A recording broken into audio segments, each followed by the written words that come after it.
All right. Good morning, everybody. Today is Monday, August 7th, 2017. And this is Before the First Cup with Jules here on UCY.TV. Happy Monday, everyone. It is an overcast 63 degrees and still kind of summery here in upstate New York. So where do we leave off on? I think it was Thursday. We titled the show Faulty CO2 Models, Gates, Ionosphere, HARP, and DNA Surprise. We looked at a couple days of how this whole climate change bullshit, I'm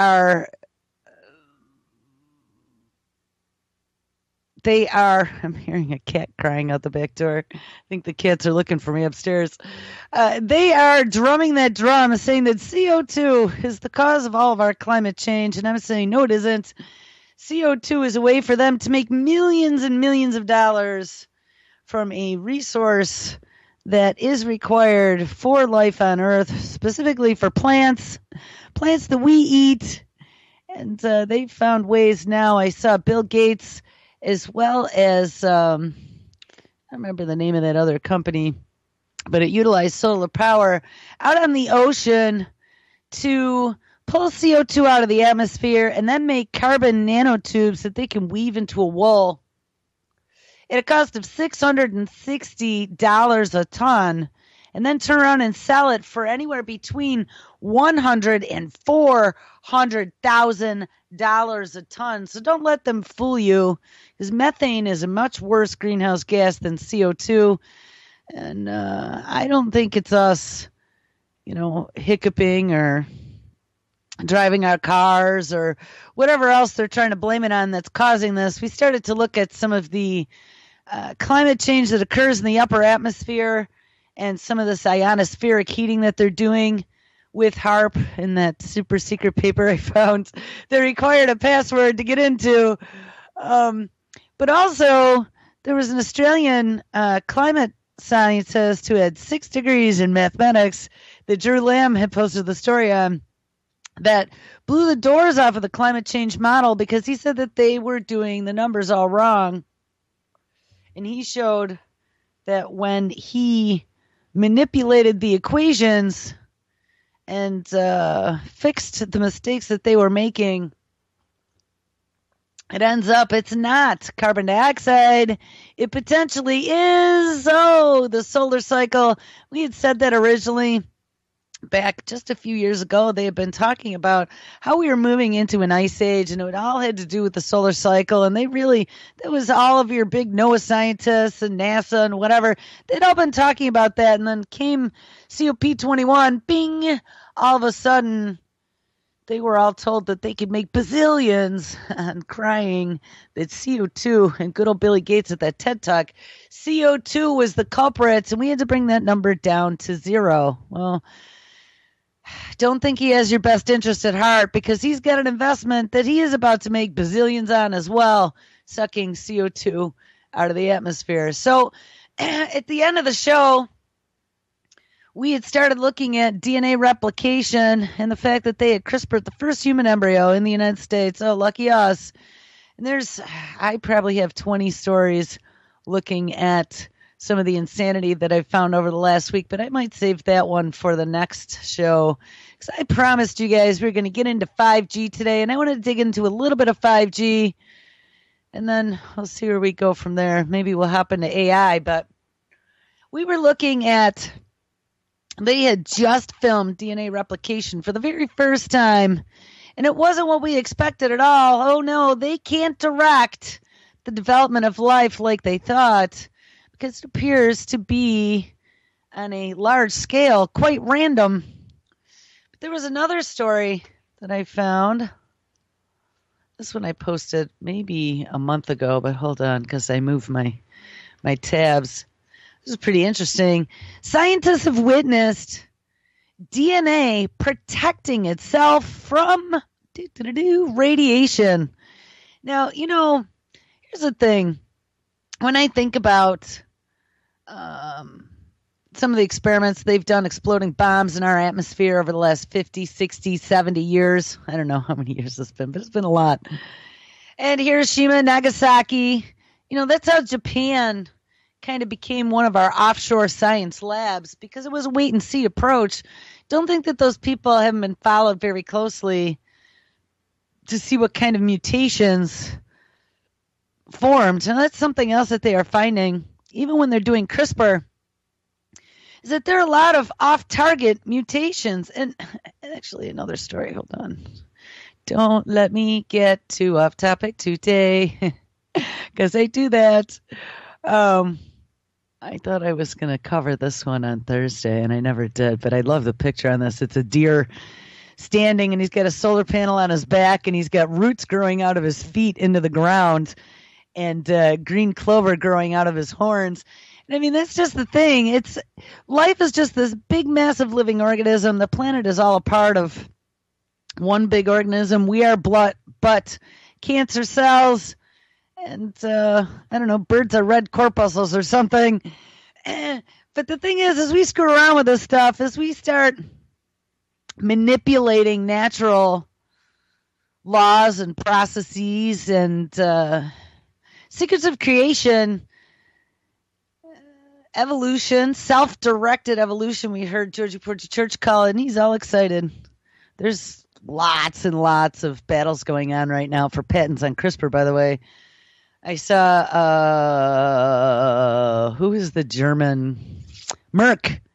Merck in Germany is now about ready to be awarded a patent for CRISPR. So that's got to make you feel good.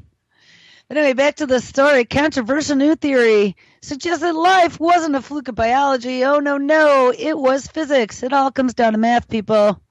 I think it's math and music, math and frequency. We talked about some of that in chat yesterday for a Sunday morning before a coffee conversation. Biophysicist Jeremy England made waves in 2013, no pun intended, with a new theory that can cast the origin of life as an inevitable outcome of thermodynamics. His equations suggested that under certain conditions, groups of atoms will naturally restructure themselves so as to burn more and more energy, facilitating the incessant dispersal of energy and the rise of entropy, or the disorder of the universe. England said that this restructuring effect, which he calls dissipation-driven adaptation, fosters the growth of complex structures, including living things. The existence of life is no mystery or lucky break, he told Quanta in 2014, but rather follows from a general physical principle and should be as unsurprising as a rock rolling downhill. Since then, England, a 35-year-old associate professor at MIT, has been testing aspects of his idea in computer simulations. Go figure. The two most significant of these studies was published this month, and this was April of 2017. The more striking result was in the proceedings of the National Academy of Sciences and other physical review letters. The outcomes of both the computer experiments appear to back England's general thesis about dissipation-driven adaptation, though the implications for real life remain speculative. This is obviously a pioneering study, says Michael Lassing, a statistic, physics, and quantitative biologist at the University of Cologne in Germany, said of the PNAS paper written by England and an MIT postdoctorate fellow named Jordan Horowitz.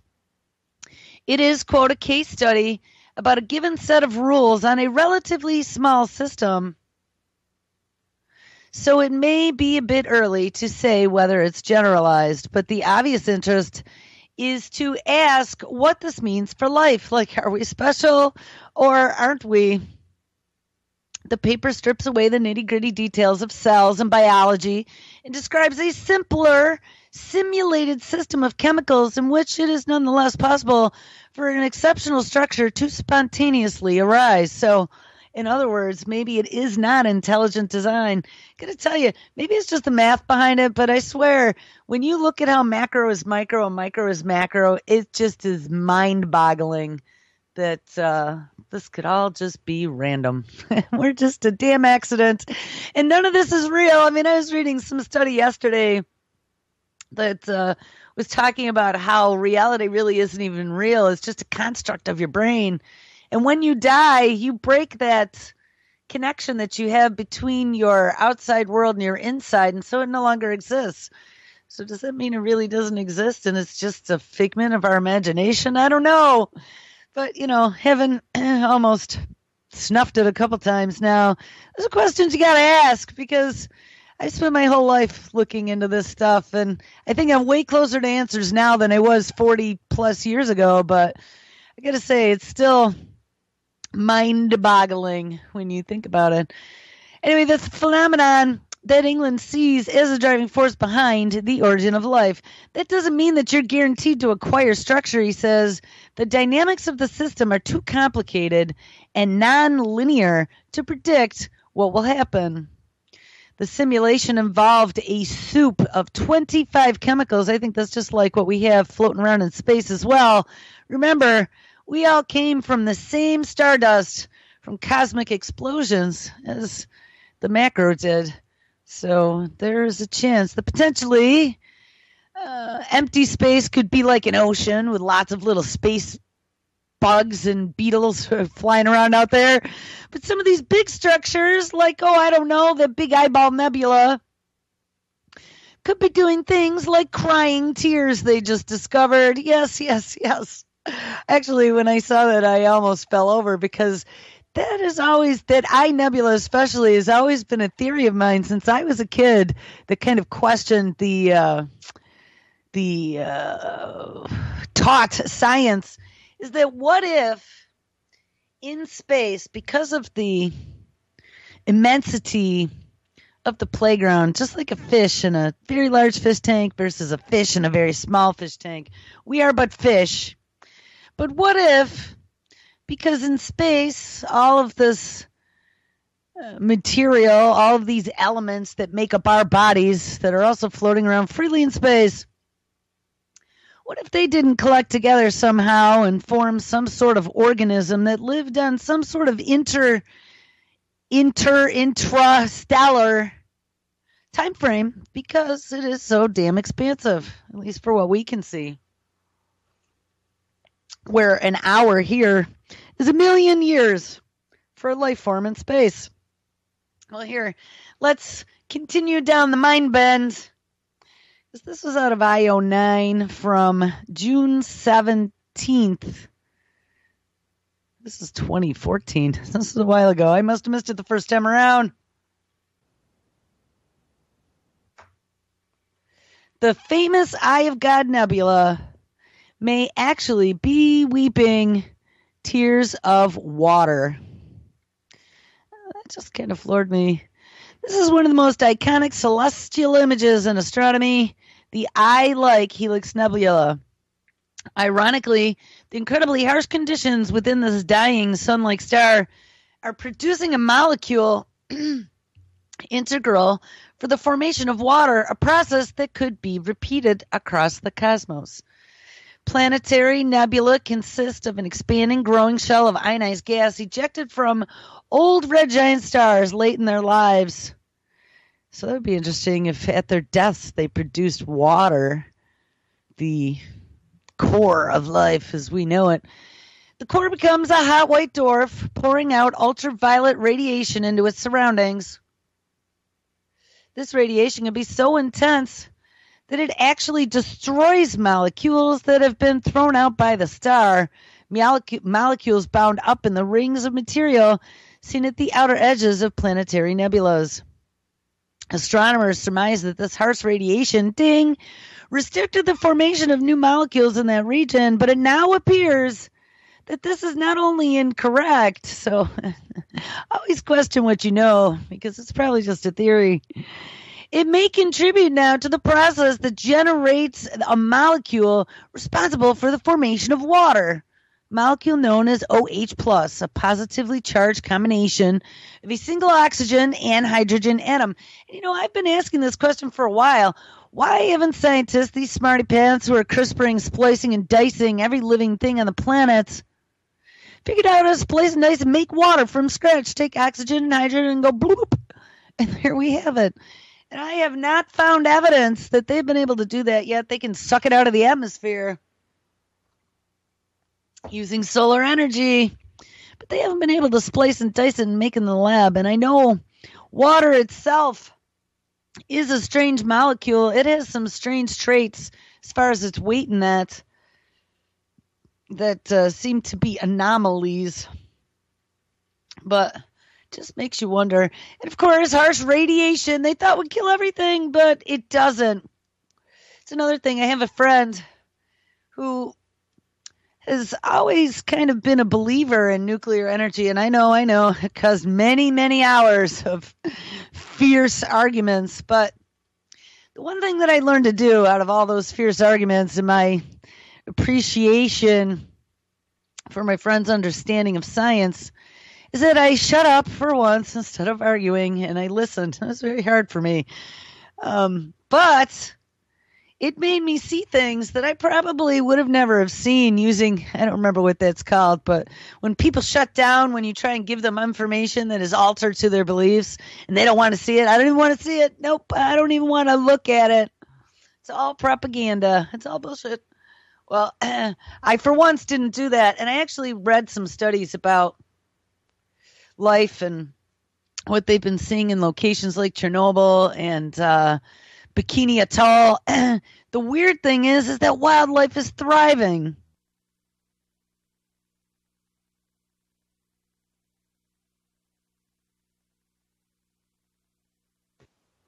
Oops, I accidentally hung up on myself. Wildlife is thriving. And so how is this even possible? Because when you think about the 60s and the 70s, probably even the 50s, they were doing all these upper atmosphere tests. And I've talked about this before. I was reading about some of the studies that Kurt Vonnegut's brother was involved in at the University of Albany. And they were working in cahoots with some of the experimentation that was going on as part of the Manhattan Project that was looking at radio propagation. Ding-a-ling. Talk about 5G and millimeter wave in a minute. Plasma bombing the ionosphere. But they were looking at how those nuclear particulates were high energy particulates in the upper atmosphere would cause a propagation of radio waves. We found out looking way back to the history of Bell Labs in the early 1900s and their work with the Postal Office. The Post Office took over Bell Labs during wartime, actually made them a part of the federal government for a little while. But they had been helping in the war effort, all in the name of building encryption and doing voice synthesis and being able to send transmissions to things such as submarines at the bottoms of the ocean. We found out that to be able to broadcast radio waves to the bottom of the ocean, you have to be able to do something special to be able to penetrate water, and that is to broadcast in that VLF frequency, the very low frequency, that frequency that we should find that again. I thought I covered a little bit of that. Oh, yeah. We talked about this a while ago, VLF frequencies and how they are changing space. They're finding out is putting another bubble around the planet, this VLF that we are using to communicate with submarines.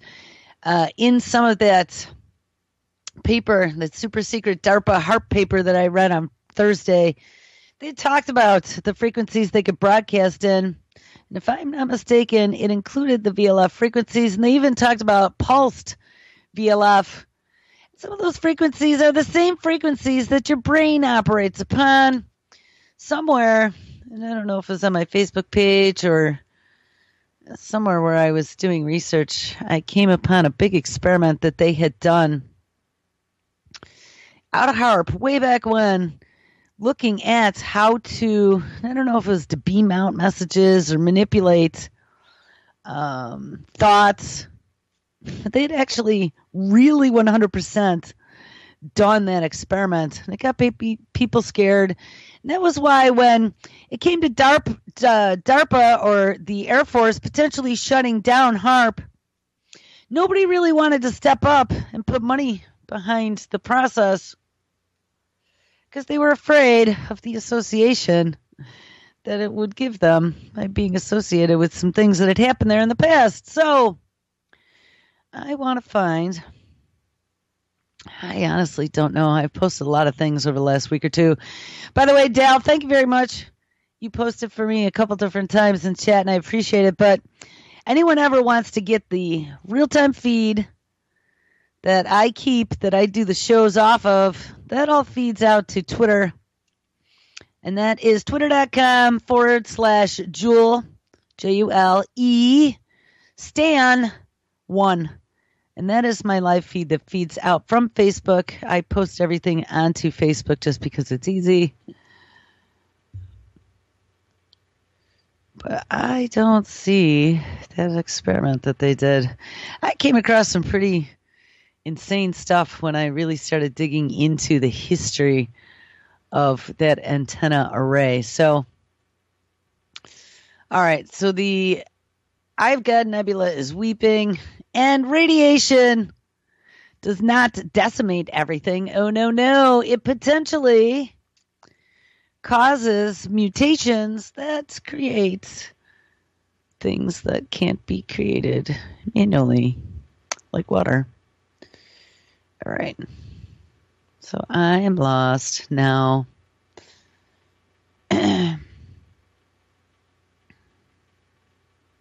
I don't know where I was. But here, I moved my tabs from where I had my original marker, and I don't know where that beginning one was. This is where we take aim at CRISPR and start looking at some of the things that you're doing.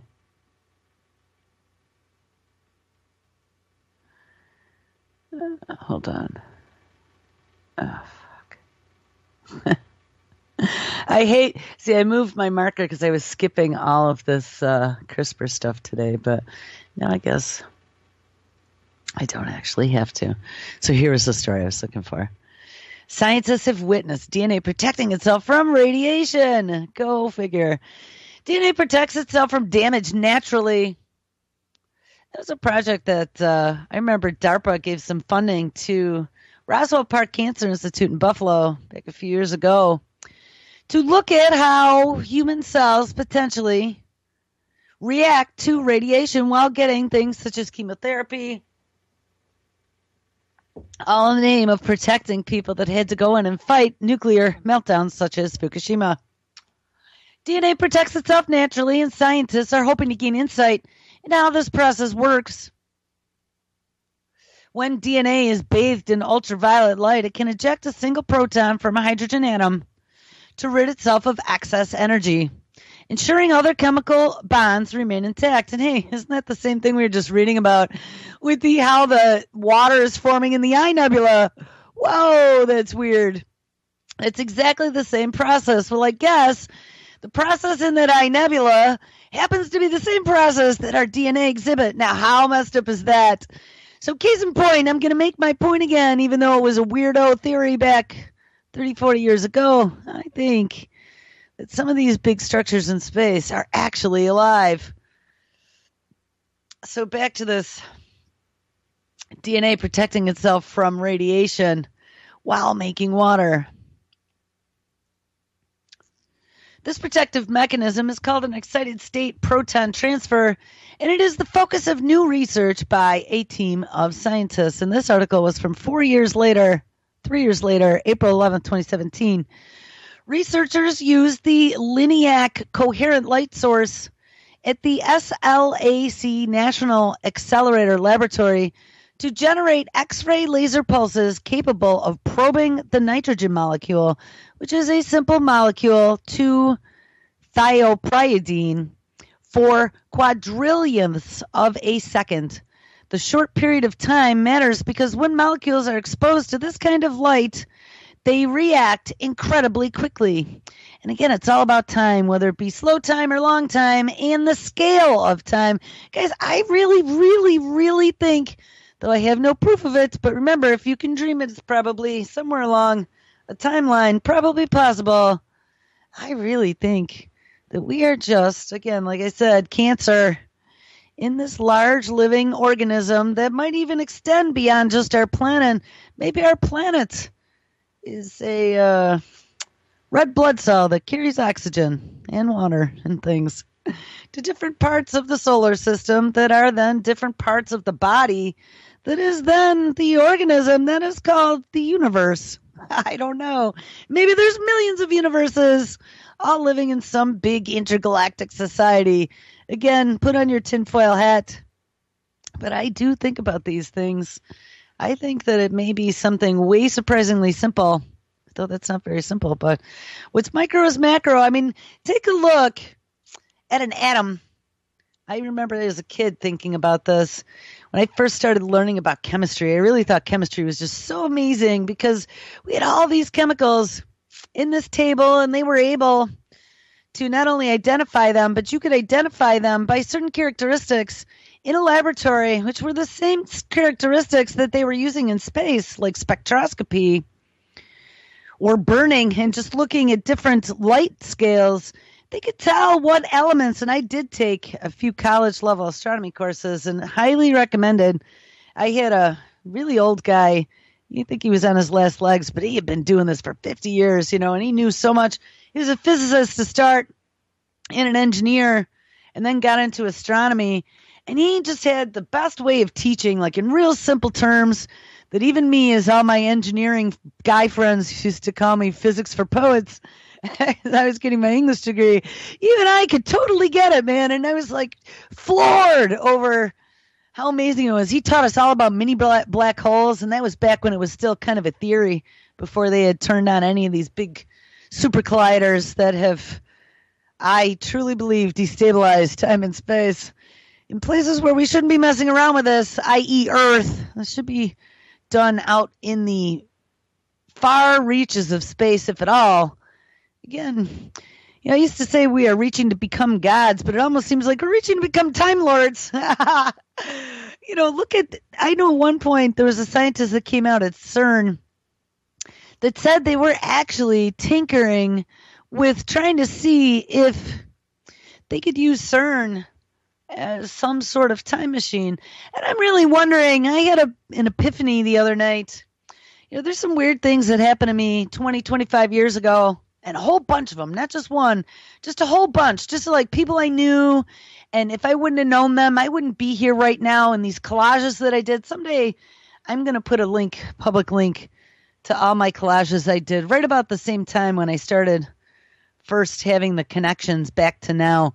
And I want you guys to look at them. And you might not understand some because you haven't lived my life. But I'm going to tell you, every single one of those collages, back at the time, they were just these amazing, I don't know, just really deep. It was deep thinking and really colorful and just really made you go, wow, Jules. But you got to remember, it was back in like the late 80s, early 90s I was doing this stuff. But back at that time, I also knew somebody who then I said I wouldn't talk to for many, many, many, many, many years to come unless I was dying. And who would even know it? But we come back till now. 6+ years ago when I started in radio. You guys remember back at our old hang where we first started doing radio, the person that ran that network, I'd actually known since I was 14. I'd known since the 80s, since the early 80s, as a matter of fact. And long story behind all that, but that very person was the reason why I ended up back doing radio for my very first time and now where I am now. So just how strange is that? I had actually had a thought back a few months ago that, what if they actually did, like in this time now, find a way to send something back to another time, and not too far in that distant past, so maybe there could be record of it in the not too distant future. But maybe that's why, like, all these connections for me, honestly, I tend to pinch myself. I think of a lot of things very factually and always want evidence for it, but then I do let my brain go and just be creative for a little bit and take some of the ideas and just maybe put them off kilter 1 or 2 degrees to come up with theories that aren't too out of the realm of possibility.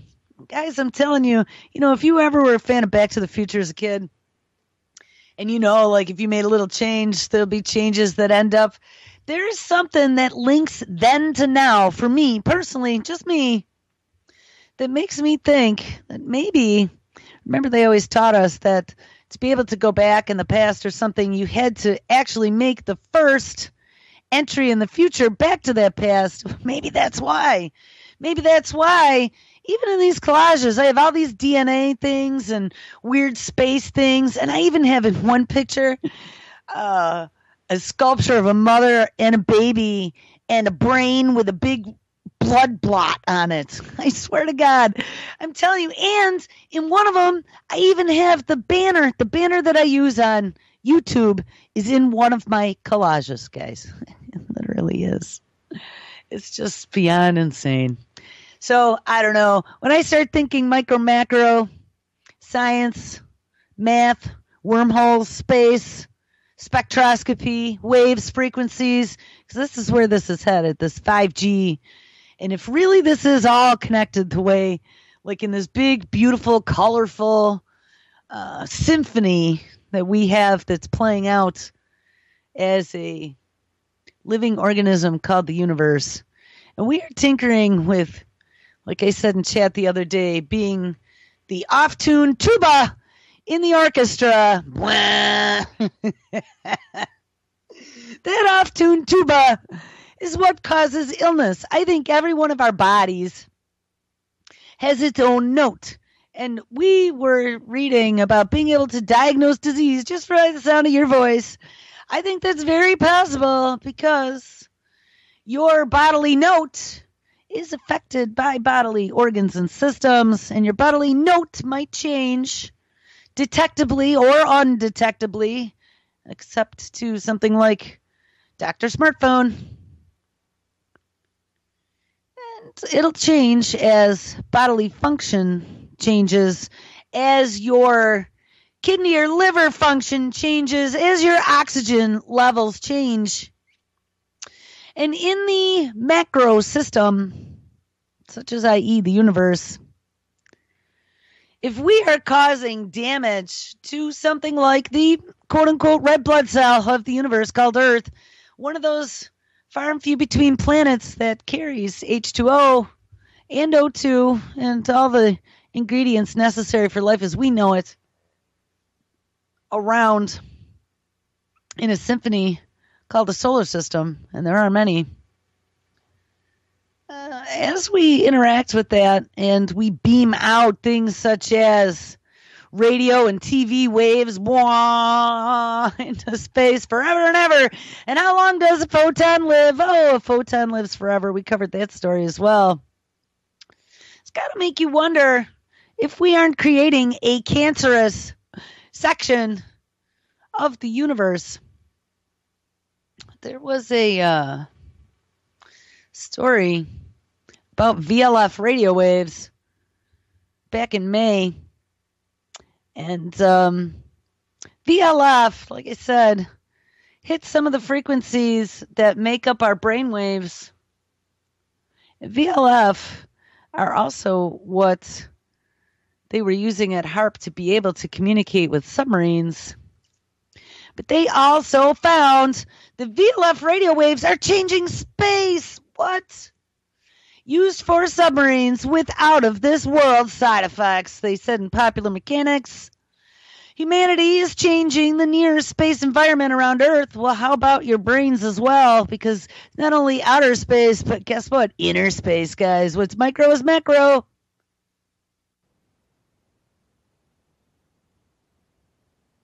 NASA scientists have discovered, and we are not talking about all the space junk orbiting the planet, a type of radio communications known as very low frequencies, or VLF, have been found to interact with particles in space, affecting where and how they move. I was also reading that some of this VLF crap might make us more susceptible to somehow steering in asteroids. Ding-ding-ding, guys.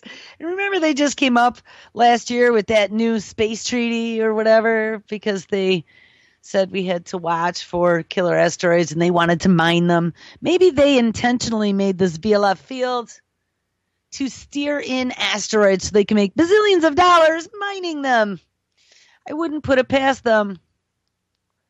Occasionally, these interactions create a barrier around Earth against natural high-energy particle radiation in space. But a number of experiments and observations have figured out that, under the right conditions, Radio communication signals in the VLF frequency range can in fact affect the properties of high-energy radiation environment around the Earth, says Phil Erickson, Assistant Director for the MIT Haystack Observatory in Westford, Massachusetts. Chances are you don't interact with VLF very often in everyday life, but they're most often used in engineering, scientific, and military endeavors. And these extremely large wavelengths need an extremely large antenna to be used. America's old WINK HARP program in Alaska was set up to use VLF waves, for example, and while their size makes them impractical to use on a day-to-day basis, VLF waves have also shown certain flexibility. They can travel through water with ease. Remember, your body is made up of 75 to 80% water, and make them the go-to communication wavelength for submarines. And even though such waves are sent through the ocean and your body, they are spread outwards to the extent that the entire Earth has been covered, accidentally or on purpose, with a VLF bubble. NASA's, get this one, Van Allen radiation probes meant to study the radiation belts that was Wernher von Braun while he went to Antarctica that the conspiracy theorists used to suggest mankind never visited the moon. And I still say the fact that von Braun was working with Disney should give you pause. Back in the late 1960s, the only one that might have been able to fake something like that and had the sound stages and the know-how with special effects would have been Walt Disney and maybe even Kodak with special film. But remember, Kodak was a part of the military-industrial complex as well because they had radiation detectors on the roof here in Rochester and started to find little speckles. And then they called somebody and said, hey, what are you guys doing messing around with radiation? We're getting little speckles on our radiation detectors and you're screwing up our film. And they said, shh, we're doing secret tests. You're not supposed to know about this, but we will just pull you into the nuclear industrial medical complex. And so they did. Kodak became a part of that whole ugly Manhattan Project story. And guys, it goes way, way deeper. You should dig, because it goes way, way deeper. And who would ever thunk it? Like, as I dig through all this stuff, I actually had that personal connection with my dad, Wernher von Braun, in Antarctica. And all my life, I heard those stories. And all my life, I had no idea how important they were. But all this ties right back to everything else that's going on. Because this really is, I have to say that if there ever was a time in human history, it is right now. The shit they're messing with, some of the craziness that they are doing is sending things to a point where I think they're going to be too screwed up to fix. It's sending it to a point where there are lunatics that now have their foot on the accelerator, and there's a whole bunch of them. Like they all got control of the TARDIS guys. And they are steering us to places where we couldn't even imagine. I mean, there's even Jennifer Dowdas now out there giving interviews about designer babies and shit. This literally, we're going to have lunatics creating us in their image and turning us into a big cancer that the rest of the intergalactic neighborhood, through natural selection, interstellar white blood cells, are going to have to come take us out, I think. Scientists speculate that the VLF bubble is actually keeping the Van Allen radiation belts at bay, and if there were no human VLF transmissions, then it might be much closer to Earth. And history actually backs this up.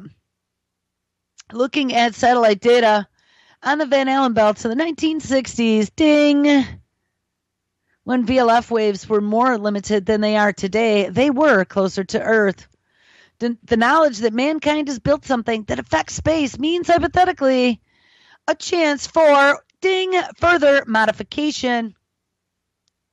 They could cleanse our atmosphere of excess radiation, a hazard along the route to mass space travel. And if that gets to be the case, Expect VLF wavelengths to become a lot more famous. How frightening is that? And that's with HARP, they said. Remember that HARP experiment that WeWink shut down. But we found out that no, they didn't really shut it down.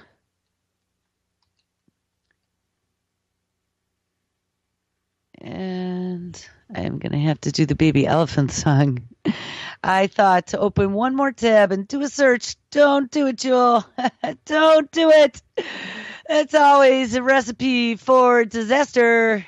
All right. I killed it. Kill this one too. So what do you guys say to them apples? I don't know. I went off on a rampage for a few minutes. But it's pretty amazing. So we had read about DNA protecting itself from radiation using the same mechanisms that they had seen at play inside the large I nebula to create water through high levels of ultraviolet.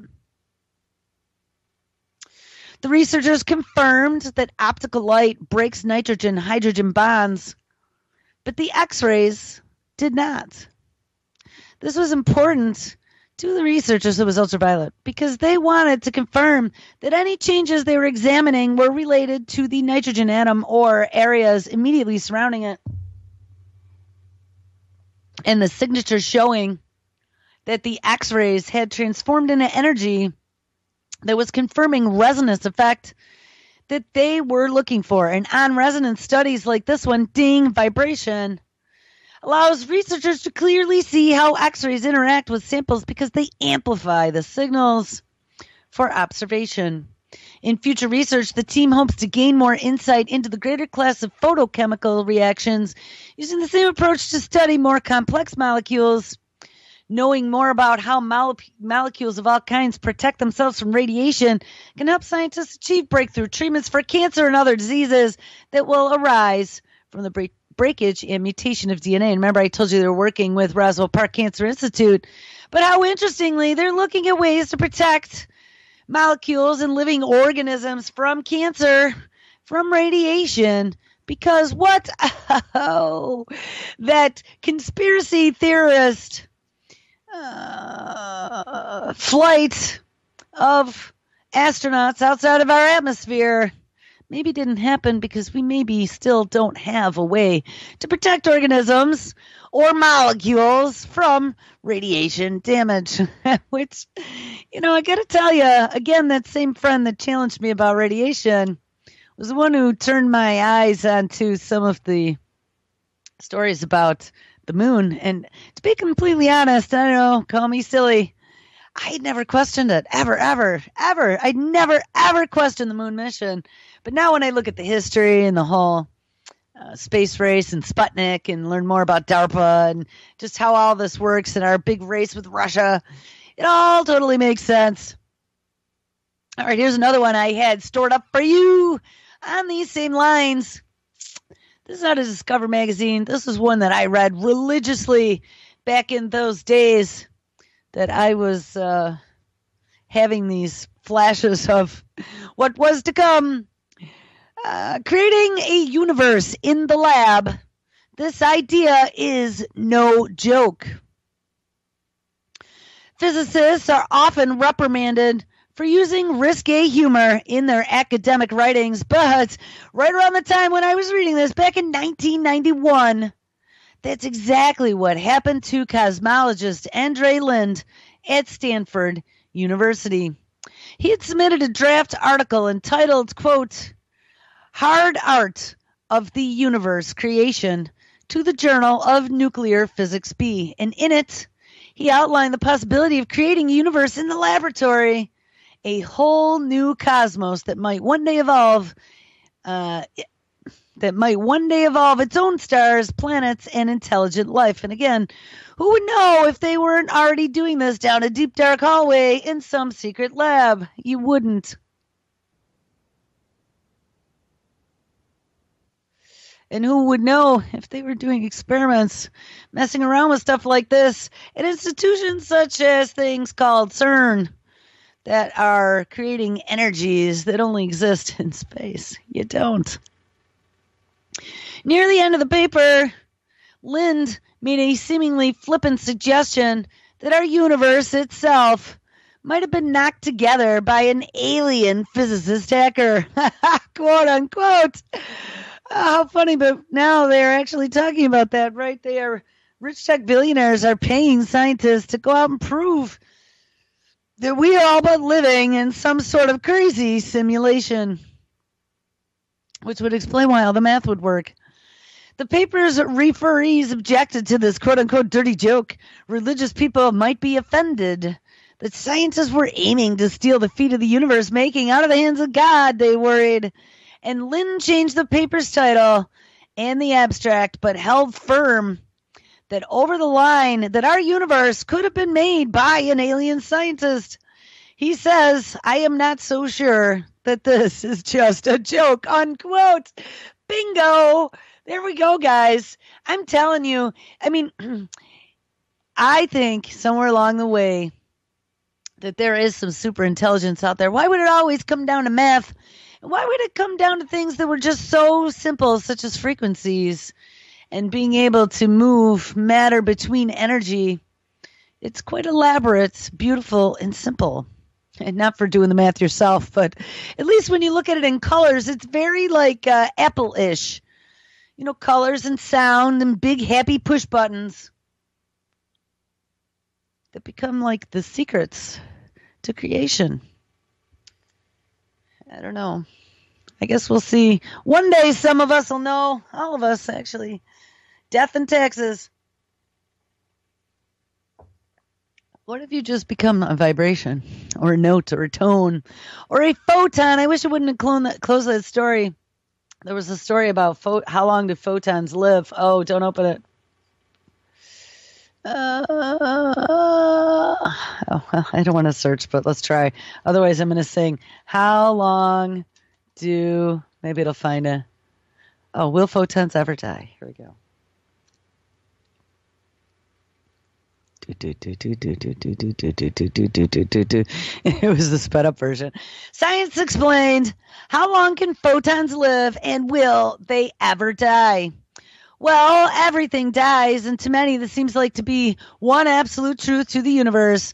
Plants and animals rot and decay, stars explode and grow dark, planets crumble or are burned, and even black holes may radiate away. But indeed, our very atoms, which are the same atoms that make up everything else in the universe, decay into lighter elements as time marches on. And let me point out, that is called radioactive decay. So, but what about light? Can it die or will it exist for infinity? Well, in order to understand the answer to this question, you need to understand how atoms work. Fortunately, a previous article, we covered the life of atoms, so head there if you want a more comprehensive discussion on how atoms change. But in short, any time that you have a heavy atom, there is some risk that it will spontaneously start to break down into smaller particles. This is known as ding-a-ling-a-ling radioactive decay. And this is the process that ultimately leads to the demise of atoms. And, you know, even the most radioactive substance in the periodic table will eventually decay to something like lead, which is the lowest form of radioactive decay. But does a similar process work in relation to light? Well, remember, everything works on frequencies. Everything radiates at a certain energy level. Well, ultimately, this question hinges on whether or not photons, which are the carriers of the electromagnetic force, i.e. light, can have mass. Typically, photons are said to have zero mass, and this is a standard solution that is accepted by a majority of scientists. In other words, it is the quote-unquote scientific consensus. However, as always seems to be the case in science, things get tricky when we start adding other variables and thinking about what quote-unquote ifs. So for example, what if a photon did have mass? And I thought somewhere in a story long, long ago in a galaxy far, far away on my old Facebook page that I had a story where they were able to, for one of the very first times ever, turn light into mass, because I thought to myself, oh, here comes the replicator ad nauseum. I don't know. Maybe that was on my daily dose of WTF. I put that on recently, but it was out there. They were able to turn light into matter. And that seemed to me to be quite a discovery that didn't make the front page news. Hold on one second. We'll do. With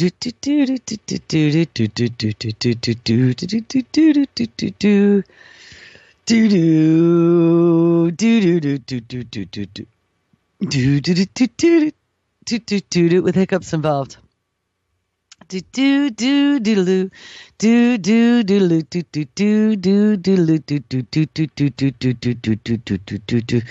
think actually we might have done that in orchestra. And I had a good friend who his father was our orchestra instructor, and his growing up, he learned to play every wind instrument that existed, and he had to be good because his dad was the orchestra instructor, and he played in the Disneyland band and was in all these global things. Now he plays on Broadway. He lives in New York City. But one of my favorite instruments that he would play was the oboe. I love oboes. They just have such a sound to them. But there's something about the frequency and the sound of the oboe that just like pushes buttons in my brain. You know, they're already finding that your brain reacts to certain notes and certain frequencies, and they can actually, when we were in chat Friday, I think I did a little research and found that they can actually manipulate, with those optical tweezers, blood cells with frequencies. And they can increase blood flow in certain areas of the brain.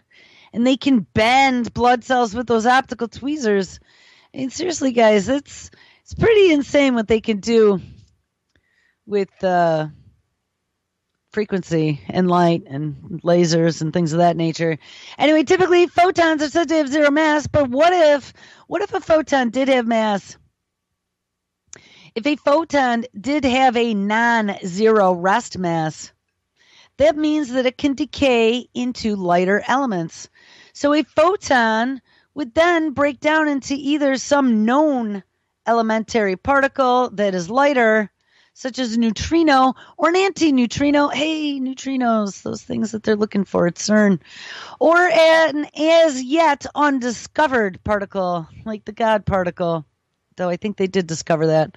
Notably, the problem with this idea is that according to our current understandings, photons cannot be brought to rest. And I thought that they had disproved that as well, that they had captured a photon. Look that up. Now I'm going to have to again, but I read about that. And as a result, the idea of rest mass does not really apply to them. But for the sake of physics, let's assume that photons do have non-zero rest mass. And thanks to previous experiments, we know what the upper limit of this mass is. So taking this into consideration, how long can photons live? Well, Julian Heck at the Max Planck Institute for Nuclear Physics set out to tackle this issue. And in research that was published in the Physics Review in letters B, Hank calculated how long photons can live at a minimum. Since photons are moving at such excessive speeds, 186,000 miles per second, time dilation comes into play, ding, time again, and must be accounted for. And once this is taken into consideration, according to the photon frame of reference, Hank found that its lifetime would be a rather short 3 years. However, from our frame of reference, remember our time frame is different than the time frame of light. 1 minute or 1 second to 186,000 miles per second, light would live about 1 billion, that's 10 to the 18 years. Guys, could you imagine? What if we could actually transform it to a photon or a frequency and live a billion years as as a non-corporeal form. That's all I'm saying, is that even though people go, that it's not out of the realm of possibility.